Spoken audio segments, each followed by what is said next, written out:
Well, that was surprising. After waking up at 5 a.m. and seeing the announcement, Lynn, and everything else online, it seems Christmas has came early for me. And so, as a diehard Lynn fan, I just had to make a video for my predictions for the new game, as well as the launch roster, as a little treat for you guys. Alright, first we have what appears to be the Summer Snow stage, as well as the Kanoija state, which makes me think of Alice potentially being in the game, as well as Toko Awazaki. However, I'm pretty sure Alice is going to be in it instead of Toko, because Toko doesn't really have a commanding voice in any of the games, even though she's mentioned briefly in Current Code by Shikari Yogi. I think Alice is going to be in there instead. Next we got is the school stage. And obviously, that means Satsuki's going to be in the game.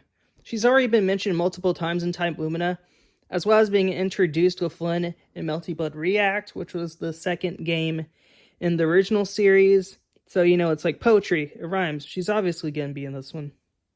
The next fragment we see in the video, we see the Kagetsu Toya wheat field, which reminds me a lot about the other classic fields in Melty Blood. Even though that one wasn't in the game, I think it makes sense that it's added now. And, this reminds me a lot about Whiteland, since she has her own snowfield stage, which I really like. And so I think that would be really cool if she was added, because she's my favorite character. And also, if they added other Tatari adjacent characters like Nanaya or Risebife, they could just do the NECA arc summoning nonsense BS again. So they could just completely sidestep Wallachia from ever being relevant in the story again, which I know they will probably do, considering they're focused more sort of like Smash Bros. Crossover stuff with like Fate instead of having an actual story. Next, we have the Tono residence, like an actress again, which reminds me of Shiki, the vampire one, Akia's brother, and Dr. Arak. I think they would be really good choices if this thing were to come out before, Red Garden. I imagine Shiki's moveset would fit really nice with the game, considering he literally uses his own blood as a weapon. Also, I'm pretty sure if he was in the game, he'll be like S tier, and he would probably be mained by really annoying people. Considering, I think a lot of people who use Roa are gonna use him as well.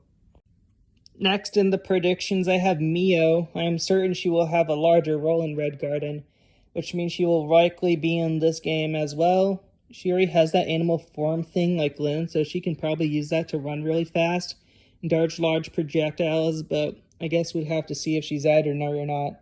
She might as well be like a secondary heroine in Red Garden if that ever comes out. So yeah, that'll be nice. Lastly, for the main section of this video, we have the city street at night, which personally makes me think a lot about Dead Apostles. So hopefully we can see something like Nero Chaos make a return, or they can just put someone else like Wallachio or Grandsir Blackmore instead, or even vampire hunters like Lorelei or Marim, which would be pretty funny, I think. Finally, for the bonus section of this video, I will predict some of the characters that will just be DLC. I'm sure they'll all just be Fate to further promote Fate's new projects, as well as the progressively aging FGO. Firstly, I have Olga Marie as a contender due to her being a DEI character pushed by Nasu and FGO. I could only see you, Olga Marie, being added if Archetype or Earth was in, since they're really powerful.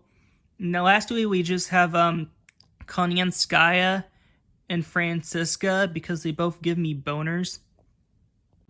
Alright, that should do it for now. Please enjoy the roster. Just keep in mind that my opinions will probably change in just a few days, so please remember to like and subscribe and all that. Yeah, take care. Happy Melty Day, bros.